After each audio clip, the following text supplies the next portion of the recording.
저 예정된 시간보다 굉장히 좀 일찍 끝내주셔가지고요. 한 10분 정도가 남았어요. 혹시 밖에 다녀오실 일이 있거나 아니면 그런 분 안 계시면 바로 이어서 진행을 하겠습니다. 다음은 저희 성공적인 게임 로컬라이제이션을 위한 첫걸음 퍼밀러라이제이션이라는 주제로 저희 라티스 글로벌 게임 1팀의 이진아 팀장님께서 발표를 해주시겠습니다.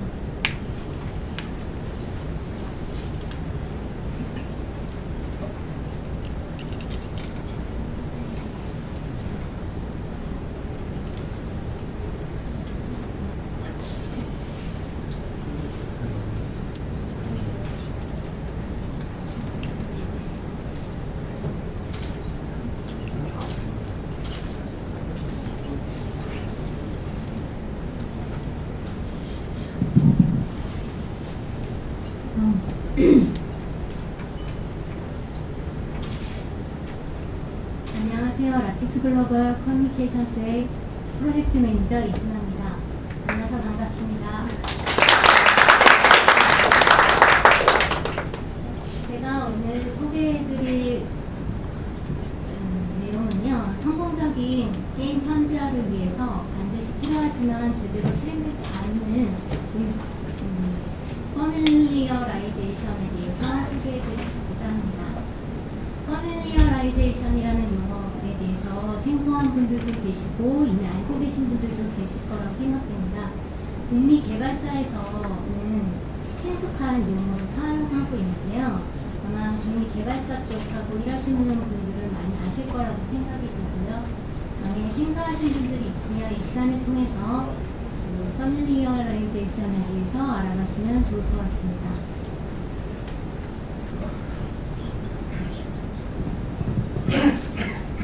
안 들리셨나요? 예, 퍼밀리어라이제이션에 대한 사전적 의미를 설명드리겠습니다. 사전적 의미로는 어떤 대상과 친숙해지기라는 내용을 담고 있습니다. 이 발음도 어려운 퍼밀리어라이제이션에 대해서 한국어로 표현을 해봤는데요. 친숙하라는 표현으로 제가 이번 발표 시간 내내 언급을 할 예정입니다. 오늘 발표의 목차를 잠깐 살펴보면 친숙화가 무엇이고 왜 필요한지에 대해서 설명을 드리고요. 그 친숙화는 어떻게 진행되는지, 그리고 또 친숙화로 인해서 어떤 것들이 얻어지는지에 대해서 설명을 드릴 예정입니다. 첫 번째, 친숙화는 무엇인지 알려드리려고 하는데요. 친숙화라는 이 표현을 주로 사용하는 곳은 관광업에서 많이 사용을 하고 있습니다. 관광업에서는 퍼밀리어라이제이션 투어라는 팸 투어라는 용어를 사용하는데요. 사진에서 보시면 그러니까 여행 작가나 파워블로거 혹은 이제 여행사 관계자들을 불러서 관광지를 초청을 해서 그 지역을 관광시키는 것입니다. 왜 이런 일을 할까요? 시간과 돈을 들여가면서 왜냐하면 이 관광지를 홍보해줬으면 하는 바람에서 진행을 하는 것입니다. 홍보를 함으로써 그 지역에 관광 수입을 창출하고자 하기 때문이죠. 이거를 게임 현지화적인 의미에서 본다면 게임과 친숙해지기, 번역 대상과 친숙해지기라고 할 수 있겠습니다. 간단히 말해서 게임에 대해서 이해를 하기 위해서 공부를 하는 건데요. 이 공부는 시간을 들여서 별도로 진행을 해야 됩니다. 왜 이런 투자를 해야 하냐면 바로 성공적인 게임 현지화를 통해서 이 게임 개발 국가에서 느꼈던 게임의 재미를 다른 나라에서도 느낄 수 있게 해주기 위함입니다. 그러면 이 시간과 비용을 들여가면서 친숙화를 진행하는데 이게 왜 필요한지 한번 보겠습니다. 그림을 보시면 아시겠지만 장님이 코끼리 다리를 만지는 이미지는 많이 보셨을 것입니다. 사람들이 보면 안대를 차고 코끼리인 것을 모른 채 그냥 자기가 만지는 부위를 예측을 하는데요. 그 코끼리라는 단어는 나오지 않고 뱀 같다, 나무 같다라는 표현들을 하고 있습니다. 이는 현지화에서 종종 발생하는 현상인데요. 그런 현상이 왜 발생하느냐면 현재 텍스트의 한계성을 가지고 있기 때문입니다. 앞 세션에서 말씀드렸듯이 현재 번역 대상들은 현지화를 고려해서 파일을 만들지 않기 때문에 단순히 아이디나 텍스트 내용만 들어있어서 이 텍스트가 어디에서 출력되는지 어느 카테고리에 속해 있는지 알 수 없기 때문에 문맥들을 파악할 수 없는 부분이 있어서 저런 오류가 나타나는 것이고요. 그리고 현지화가 짧은 일정을 통해서 진행이 되기 때문에 그런 친숙화를 진행할 시간조차 여유가 없고, 그리고 짧은 시간에 방대한 양을 처리해야 하기 때문에 많은 사람들이 투입이 되면서 그 사람들은 전체를 보지 못하고 일부 텍스트만 보고 그것을 판단해야 되기 때문에 아까 전같이 이런 오류를 범하게 되는 것입니다. 그래서 이런 현재 상황에서 친숙화를 안 하게 되면 아까 같이 코끼리가 나와야 되는데 코끼리 다리가 나무인 형태의 괴물 코끼리가 나오게 되는 것이고요. 왈도체라고 앞에 세션에서도 말씀드렸는데 문맥이나 이런 것들이 전혀 파악이 될 수 없는 상황이기 때문에 충분히 이런 부분이 나올 수도 있습니다. 그리고 만약에 프로젝트를 진행하다 보면 중간에 이 내용이 이 내용이었어? 라는 상황을 종종 접하게 되는데요. 그 상황을 접했을 때 고치기에도 시간이 부족하고 고쳤을 때 제대로 된 모양이 나오지 않는 경우도 많습니다. 예를 들어 중한 프로젝트를 진행하신 분들은 많이 느끼셨을 텐데요. 간혹 중한 같은 경우는 이제 특히나 그 현지화에 대해서 고려하지 않고 정말 텍스트만 오는 경우도 있습니다. 그래서 문맥을 파악하는 요소들이 하나도 없기 때문에 그냥 그 번역가는 텍스트에 의존해서 번역을 진행하는데요. 그러다 보니까 게임이 쉬웠을 때 전혀 사용할 수 없는 상태가 돼서 되는 상태를 보신 분들도 있으실 겁니다. 그래서 언젠가는 저희 쪽에 이미 번역을 다 진행했는데 게임을 입혀보니 너무 상태가 안 좋아서 리뷰를 해줬으면 좋겠다라고 요청을 하신 적이 있었는데요. 저희가 보니까 정말 메타데이터 정보도 없고 그거에 대한 게임이 어떤 게임인지에 대한 설명조차 전혀 있는 자료들이 없어서 파악할 수도 없었고, 그러다 보니까 이거를 리뷰 상태가 정말 안 좋았습니다. 그래서 리뷰 수준이 아닌 재번역 수준으로 진행을 해야 되는 상황이 있었습니다. 이렇게 된다면 실컷 번역 비용을 들여서 현지화를 진행했는데 다시 그거는 숲으로 돌아가고 비용적으로도 손해를 보고 일정적으로도 다시 번역을 해야 되는 상황이기 때문에 런칭 시간도 일정도 지연됨으로써 이제 게임이 원래 수익을 내야 되는 시점에서 수익을 내지 못하는 상황으로 치닫게 되는 결과를 나올 수도 있습니다. 그러면 무엇을 위해 친숙화를 진행해야 될까요? 현지화에 참여하는 사람들과 함께 게임을 이해하고 현지와의 의도를 파악하고 현지와의 방향성을 공유해서 한 목표를 정하고 그 목표로 같이 나아가기 위함입니다. 그렇다면 친숙화는 언제 어떻게 진행될까요? 친숙화를 준비하면서 제가 현지화의 위치가 어느 정도 될까라고 생각을 해봤습니다. 제가 바라본 개발자의 그 두뇌 구조를 그려봤는데요. 간단히 보시면 거의 게임성, 그리고 시장 트렌드, 유저, 그 퍼블리셔 역량 등이 메인으로 되어 있고, 현지화는 정말 작은 부분을 차지했습니다. 그리고 현지화와 관련해서 또 그 개발사에서 그 생각하는 현지화와 로컬 업체에서 생각하는 현지화는 좀 차이가 있었습니다. 제가 보여드리는 프로세스는 로컬 업체에서 진행하는 현지화 프로세스인데요. 총 7단계로 진행이 되고요. 그 중에서 앞에 3단계가 친숙화가 집중적으로 진행되는 공정입니다. 이 방금 보신 그 3단계의 친숙화 프로세스를 지금 보시는 바와 같이 풀어봤는데요. 프로젝트가 입수되면 저희가 프로젝트 분석을 진행합니다. 프로젝트 분석은 클라이언트 요구사항을 파악하는데 파악을 하고요.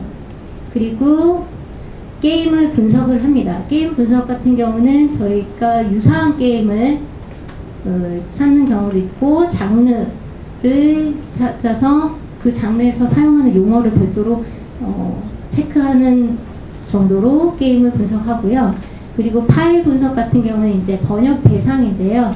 번역 대상의 구조가 어떻게 되어 있는지, 현지화에 적합하게 되어 있는지, 현지화를 하기 위해서 어떤 부분이 부족한지에 대해서 파악을 합니다. 그래서 그 필요한 현지화를 제대로 할 수 있게 필요한 자료를 요청을 드리는데요. 보시는 바와 같이 이제 파일 설명, 이 설명은 이제 파일이 구조를 말씀드리는데요. 예를 들어 아이템이나 아이템 디스크립션을 각각의 파일로 따로 관리하시는 경우들도 있어요. 그래서 그런 경우는 연동을 시켜서 게임 아이템명과 아이템 디스크립션이 함께 세트로 구현할 수 있게 저희가 구축을 하려고 그런 연계성, 파일 간의 연계성을 물어보기도 하고요. 그 해당 국가의 고유 내용 같은 경우는 이벤트 관련된 것들이 많고요. 예를 들어 추석 같은 경우 저희 그 나라에만 있고, 서양 쪽에는 추수감사절이라고 있지만 있는데요. 그런 예를 들어 프로젝트 진행하면서 추석이라는 이벤트에서 한국에서는 이제 추석이라는 자음과 모음을 합쳐서 5개 글자를 합쳤을 때 이제 특별한 보상을 받을 수 있는 이벤트가 있었습니다. 근데 이제 그것이 영어로 가게 되면서 그것을 어떻게 5가지로 나눠야 되는지 이런 것들을 파악하는 그런 시간들을 그런 내용들을 공유하는 것입니다. 그리고 게임 플레이 가능한 환경을 요청드리는데요. 게임 플레이가 가능한 게임 플레이를 하고자 하는 것은 전반적인 게임의 구성이라든지 상황들을 파악하고 이렇게 되는데, 이때 그 게임에 빠르게 진행할 수 있는 치트키도 같이 요청을 드립니다.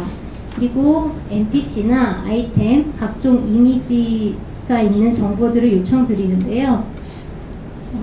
상자라는 단어를 보셨을 때 어떤 이미지가 떠오르시나요? 사람마다 다 이미지는 다르게 생각하실 것 같은데요. 한글로는 상자지만 영문으로 했을 때는 모양에 따라 다르게 번역이 됩니다.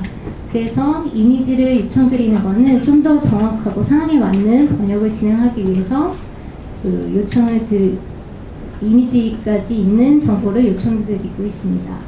그리고 게임 기획서를 요청드리는데요. 게임 기획서 같은 경우는 게임의 전반적인 내용을 다 담고 있기 때문에 정말 중요한 자료고요.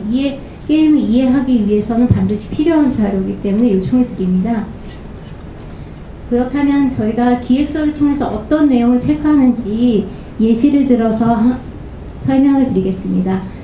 저희가 진행하는 프로젝트 같은 경우는 NDA를 맺고 있기 때문에 그 기획서를 같이 공유할 수는 없고요. 그래서 인터넷에서 공개된 모 회사에서 2008년도 게임 기획서 공모전에서 대상 탄 기획서를 찾아서 예시로 그 목차를 보여드리고 있습니다. 여기서 주로 장르를 저희가 체크를 하는데요. 그 스포츠 같은 경우는 이제 그 특별한 용어를 사용해야 되기 때문에 장르 체크가 되게 중요하고요. 그리고 주요 이용자, 타겟층이 굉장히 중요합니다. 예를 들어 학습 게임 같은 경우, 초등학교 학습 게임 같은 경우로 보시면 그 초등학생이 이해할 만한 언어를 사용을 해야지만 되기 때문에 그런 어투나 용어 표현 등을 결정하는 데 되게 중요한 요소로 자리했고요. 그리고 시나리오 같은 경우는 전체 게임의 스토리라인을 파악할 수 있어서 저희가 체크하는 부분입니다. 그리고 전투 방법 같은 경우는 이제 게임 플레이 방법에 대해서 파악할 수 있어서 요청을 드리고요. 여기서 보시면 귀력 같은 경우 그냥 귀력이라고 들었을 때는 대부분 체력이라든지 아니면 정신력 같은 거를 생각하실 수 있는데요. 여기서는 이제 게임 머니를 기력이라고 하더라고요. 이런 거는 용어집에 별도로 체크해서 메타데이터와 같이 정보를 넣어서 관리를 합니다. 이렇게 필요 자료를 요청드리면 이제 자료를 제공해 주시는데요. 그 자료로 여기에서 보시는 바와 같이 4가지 내용들이 생성이 됩니다. 이 네 가지는 메타데이터, 용어집, 스타일 가이드, 현지화용 레퍼런스인데요. 메타데이터는 앞에 세션에서 말씀드렸듯이 번역 시 해당 텍스트가 상황에 맞게 번역될 수 있는 것을 도와주는 역할을 하고 있습니다. 그러니까 저희가 프로젝트를 진행하면서 메타데이터가 되게 잘 구축된 프로젝트를 진행한 적이 있었는데요. 그거에 맞춰서 저희가 이거 프로그램을 별도로 제작한 것입니다. 이런 식으로라도 프로젝트를 진행한 적이 있는데요. 예를 들어 NPC 이미지가 나오고 관련된 이름이나 나이, 어떤 종족인지가 나오고 이 대사를 쳤을 때 어떤 상황인지까지 다 나오기 때문에 더 정확한 번역을 하는 데 도움이 됩니다. 다음은 용어집인데요. 게임에서 용어집은 굉장히 중요한 역할을 하고 있습니다. 아까 전에 게임 기획서에서 보셨듯이 귀력 같은 경우는 그냥 봤을 때는 체력이나 정신력적으로 이해를 하겠지만 실질적으로는 게임 머니라는 의미를 갖고 있기 때문에 그 바탕이 없으면 전혀 다른 문장으로 번역을 해버릴 수가 있습니다. 귀력이 포함된 문장에 대해서요. 그래서 용어집 같은 경우는 원문과 번역문, 그리고 번역문에 대한 그 용어에 대한 설명글이 같이 있는 내용으로 구성을 하고 있습니다. 그리고 스타일 가이드는 번역에 대한 지침서인데요. 이거 같은 경우는 이제 고객사에서도 제공해 주시는 부분도 있지만 대부분 그렇게 진행되고는 있지 않습니다. 우선 스타일 가이드 같은 경우는 이제 꼭 해야 될 것과 하지 말아야 하는 것으로 구별을 하시면 되는데요. 변수 처리라든지 태그 처리, 조사 처리, 금칙어, 그리고 어투 등에 대해서 설명이 들어갑니다. 현주화용 레퍼런스 같은 경우는 이제 번역가의 교육용으로도 사용하는 내용인데요. 전반적으로 게임의 특징을 알려주고 스토리 라인을 알려주고, 예를 들어 캐스트 맵까지 제공을 해주신다면 캐스트 맵도 제공을 해서 교육을 진행하고 있습니다. 그리고 주요 종적이라든지 NPC 자료들의 정리가 되어서 공유를 하고요. 예를 들어 예전에 모바일 게임에서 한 주요 인물이 한 5명 정도 있었는데 그들의 관계가 굉장히 중요했어요. 그래서 그런 특징이 있으면 이제 인물 관계도 더 집중적으로 정리해서 공유를 하고 있습니다. 그리고 게임 화면 구성 같은 경우는 UI를 번역하는데 도움이 되기 때문에 그 자료도 넣고요. 게임 시스템 같은 경우는 이제 일반적인 시스템이 있고 특화된 시스템이 있기 때문에 그거에 대해서 설명을 하는 시간을 갖습니다. 그리고 게임 플레이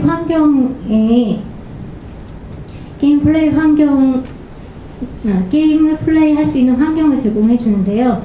간혹 번역 외부로 나가는 것을 꺼려하시는 개발사가 있어서 그때는 이제 스크린샷 같은 경우로 대처를 하지만 대부분 이제 게임 플레이를 되도록이면 할 수 있거나 아니면 교육할 때 게임 플레이를 플레이를 해서 시연을 해주기도 합니다. 이 4가지 메타데이터, 용어집, 스타일 가이드, 현저용 레퍼런스 같은 경우는 프로젝트를 진행하면서 지속적으로 사용이 되고 공유되는 내용입니다. 제가 이 발표를 마치면서 말씀드리고 싶은 거는 우선 친숙화에 대해서 조금 더 친숙해졌으면 하는 바람이 있고요. 저희가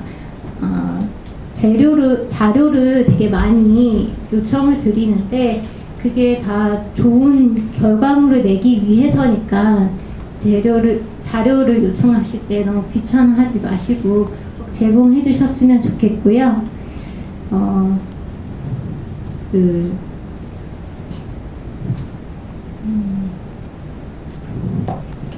그리고 이 친숙화라는 것이 단순히 그냥 자료를 준다고 되는 게 아니라 일정을 주셔야 됩니다. 일정도 항상 타이트하게 잡으시는데 이제 현주화에서 품질을 높이려면 이제 일정 관련된 것도 항상 유념하셔가지고 현주화에 대한 계획을 세우셨으면 하는 바람에서 말씀을 드렸습니다. 그럼 저는 여기서 발표를 마치겠습니다. 감사합니다.